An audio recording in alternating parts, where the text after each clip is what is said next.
In this world of so much negative news, we need inspiration. Be Inspired is created for appreciative audiences just like you.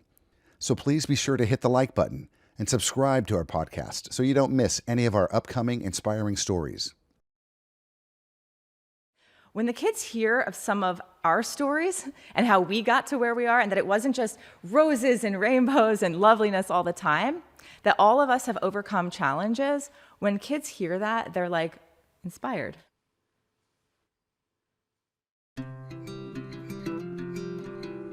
Be Inspired podcast. Real stories from real people. Sharing stories of love and loss, struggles and perseverance, laughter and tears, and overcoming adversity.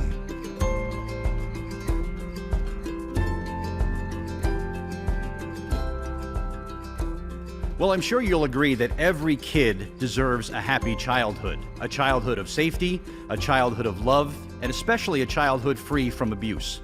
On this episode of the Be Inspired podcast, we're going to learn about the newly formed Child Wellness Institute and the impact that it is having on the lives of children and families everywhere. Hi, I'm Bert Baron. And I'm Lisa Anderson. And we welcome you to Be Inspired. This season is presented by IgA Nephropathy Foundation.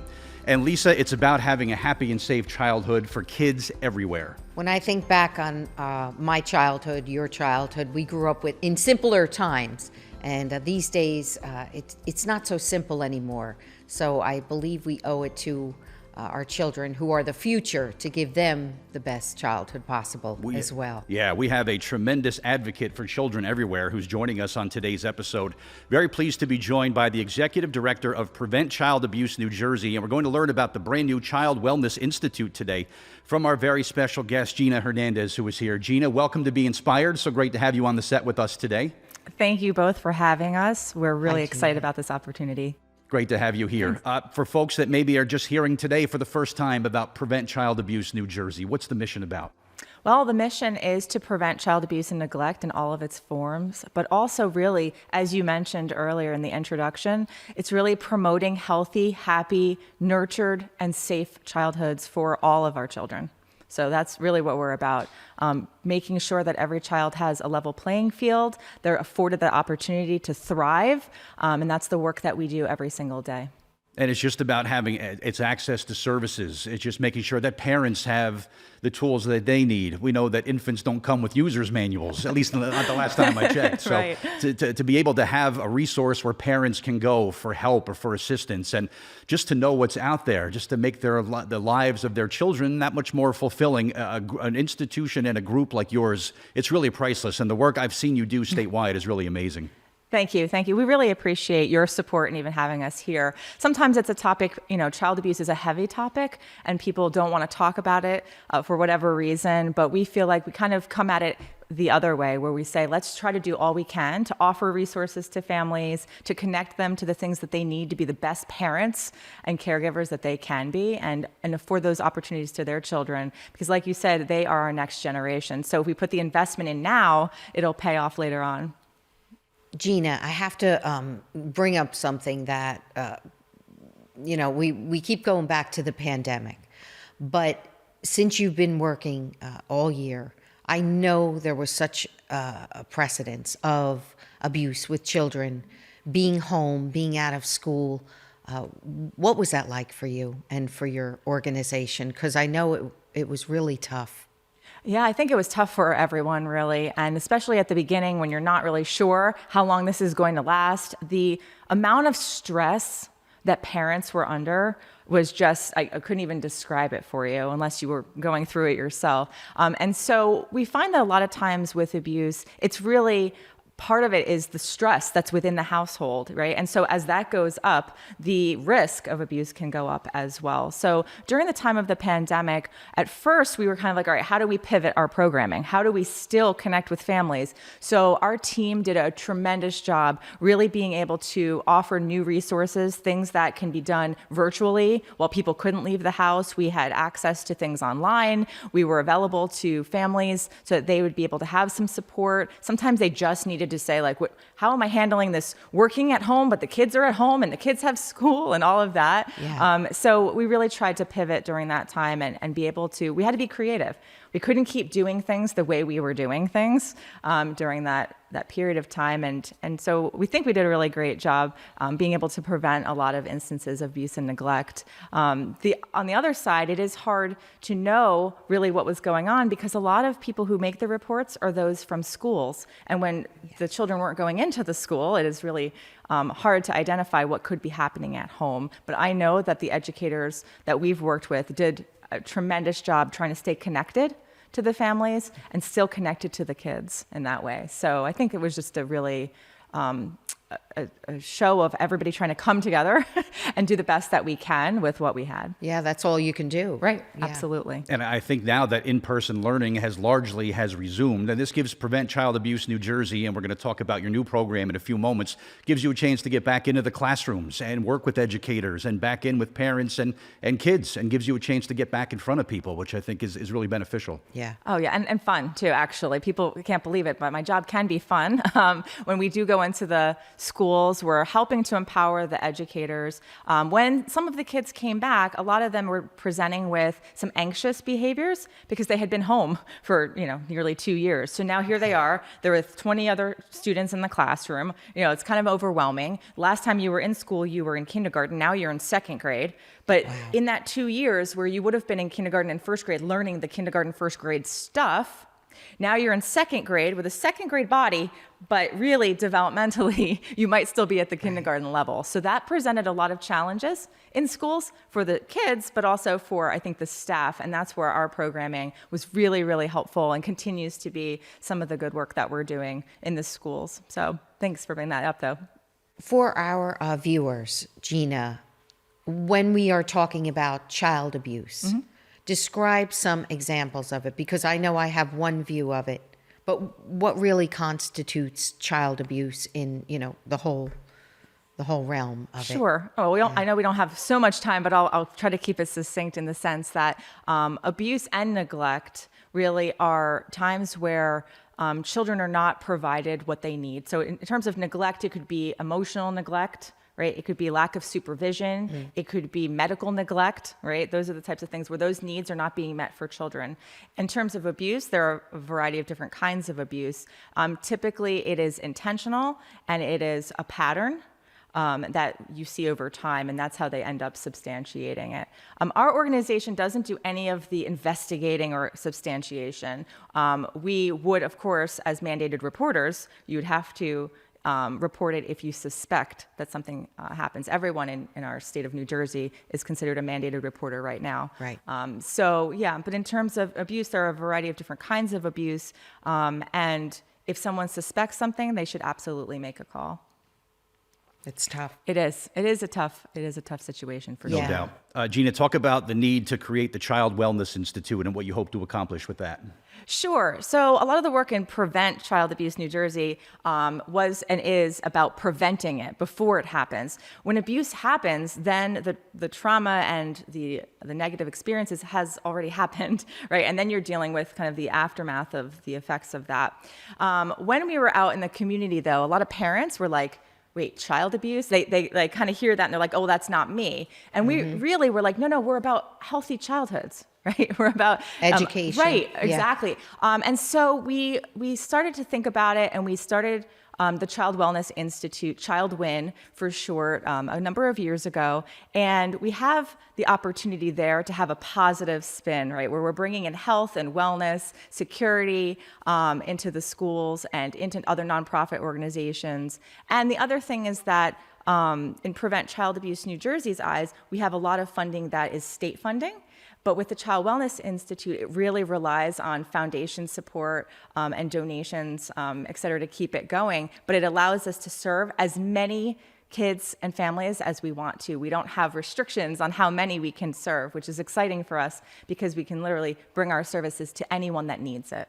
And Lisa, this is why I wanted to spotlight Prevent Child Abuse and the Child Wellness Institute on Be Inspired, because it's both proactive and reactive. Exactly. And we talked about right at the beginning about the importance of healthy childhoods. Well, if you're working with kids and families both proactively and reactively, Yes. how can you not win? Exactly. And that's what it's about. Too often we talk about what the problem is and what we can do, but to go that step further with the Wellness Institute. Gina, do you work with the foster care system? We do. Actually, one of our programs is a youth resilience leadership program, and we are working with kids who are in foster care right now to help offer them empowerment, but also a sense of hope.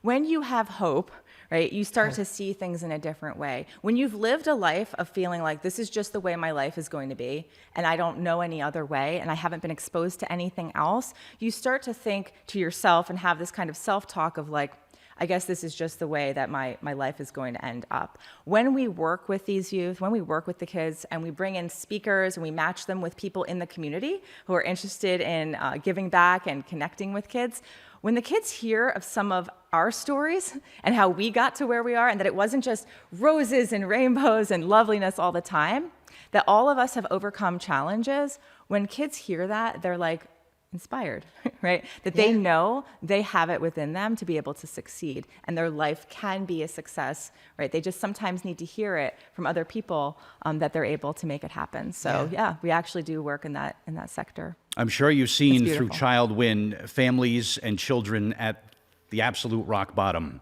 And I'm sure you've seen a transition over time where people realize there's resources available and there's actually somebody in this world that cares about you, that wants you to have a more fulfilling and more rewarding life.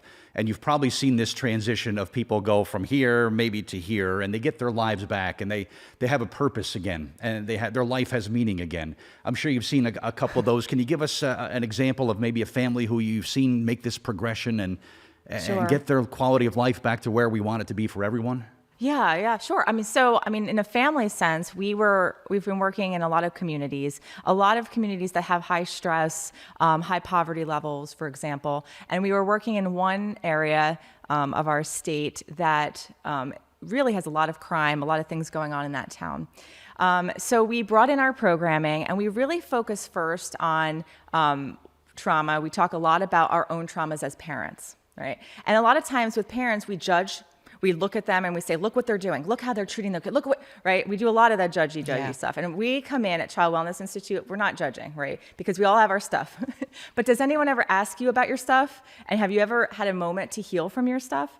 And so in our workshops that we did with the parents is where we saw change happening, where parents were realizing that a lot of the way they're parenting is the way they were parented, right? And they realized at that moment, like, wait, this actually isn't something I want to continue. I want to do things differently. I want my children to have a different and better life than I had. And so I would say that in the sense of watching change happen over the course of the workshops as we went through, we started with, what are some of your things, right? What are some of the things that you've experienced? And what would you love and dream for your child, right? And how do you kind of make those things happen? And so I'd say, just the parenting workshops have been tremendous. Working with the youth and the youth resilience programming has also been incredible. To watch their faces when a speaker is sharing their story, to watch them say like, wow, you are way up in this company. You're like the vice president of this corporation, and you actually had a childhood that was similar to mine, or that I can see myself in. We have had kids just really emotional. They wrote us letters. They've written letters to the volunteers to say just like, thank you for sharing and giving me the hope that I can succeed too. So those times where you watch a child go from just feeling down and maybe like, there isn't really anything for me, to there could be something for me that's beautiful. And those are the moments that keep the Child Wellness Institute really motivated and going. When you draw those parallels, it's real to them. It really is. It really is. That could be me. Yeah. Hope is one of the most powerful words we have. Hope and love. Yeah. I really feel that. And there's a lot of trauma involved in parenting, what you were just talking about, Gina, with their children, because we don't realize a lot of us have so many subconscious issues that we, a lot of times I'll say, wow, I sound just like my mom. And I'm thinking, oh, don't be anxious, don't be nervous. But that goes so much deeper. But for you, Gina, this is an emotional job. How do you avoid the burnout? And how do you separate yourself? Like when you get home, you're a mom, you have to parent your children, and it's not easy for anyone these days, but how do you decompress and kind of not separate yourself, but take care of yourself? Because, you can't burn out either. Yeah, I mean, I definitely subscribe to the philosophy that you can't pour from an empty cup.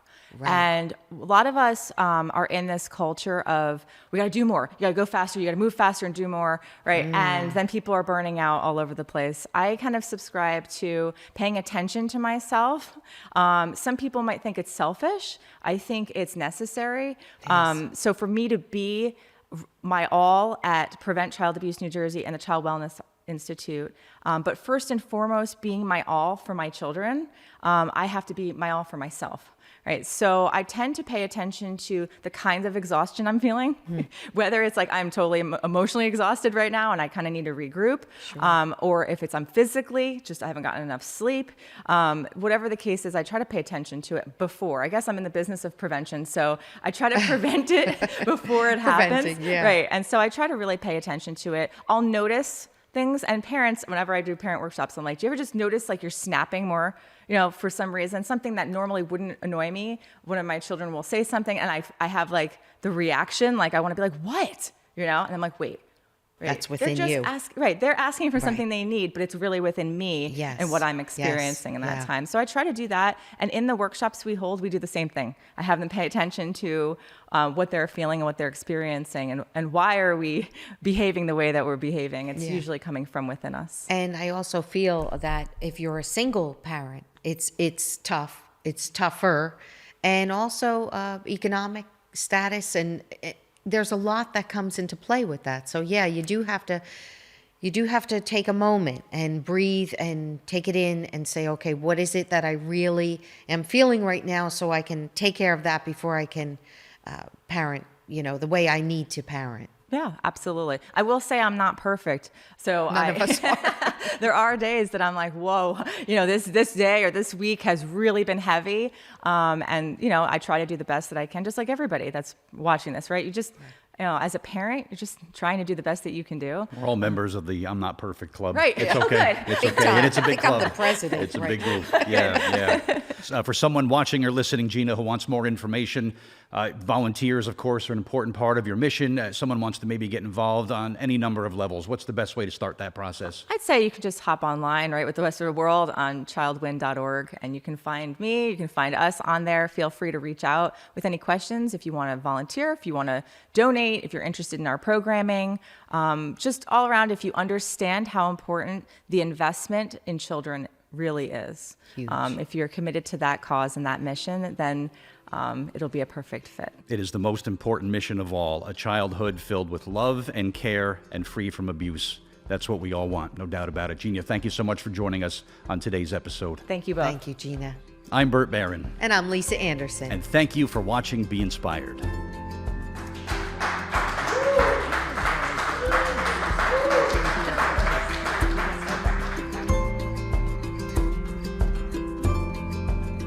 Hi, I'm Gina Hernandez, the Executive Director of Prevent Child Abuse New Jersey and the Child Wellness Institute. Coming on this show has been inspiring for me as an Executive Director because we get to share our mission about preventing child abuse and neglect, but also empowering communities to really take care of our children. Our children are the investment that we need to make into the next generation, and together we can all do it. So thank you so much for having us on Be Inspired. Next on Be Inspired. Each one is so different. It's such a weird disease. I was feeling sorry for myself, a whole lot, and like thinking about the future, and do I have a future and all that other things. I couldn't even touch the pills that they gave me, right? And I did it one time and it cracked all my fingers. Now I say this because that's what you're putting in your body.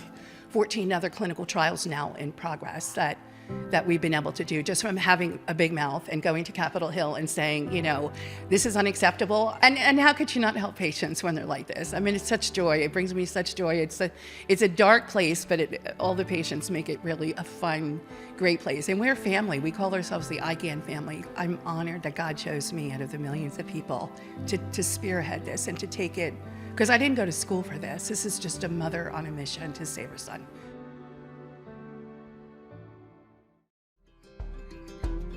Be Inspired, with your hosts, Bert Baron and Lisa Anderson-Puleo. Directed by Rod Weber. Created and produced by Michael R. Doyle. Co-producers, Bert Baron, Lisa Anderson-Puleo, Rebecca Gruber, and Erwin Sternberg. Executive producers, Rod Weber and Sean M. Sternberg. Editor, Rebecca Gruber. Filmed at New Beginnings Foundation, Wall Township, New Jersey. The IJ Nephropathy Foundation was established in 2004 to find better treatments and ultimately a cure for this chronic kidney disease, which can end in dialysis and needing a kidney transplant. For more information, please visit IGAN.org. In this world of so much negative news, we need inspiration. Be Inspired is created for appreciative audiences just like you. So please be sure to hit the like button and subscribe to our podcast so you don't miss any of our upcoming inspiring stories. Be Inspired is filmed in front of a live audience. If you would like to attend a filming of Be Inspired, or if you know someone who has an inspirational story that should be shared with the world, please contact us at info@mrdproductionsllc.com. That's info@mrdproductionsllc.com.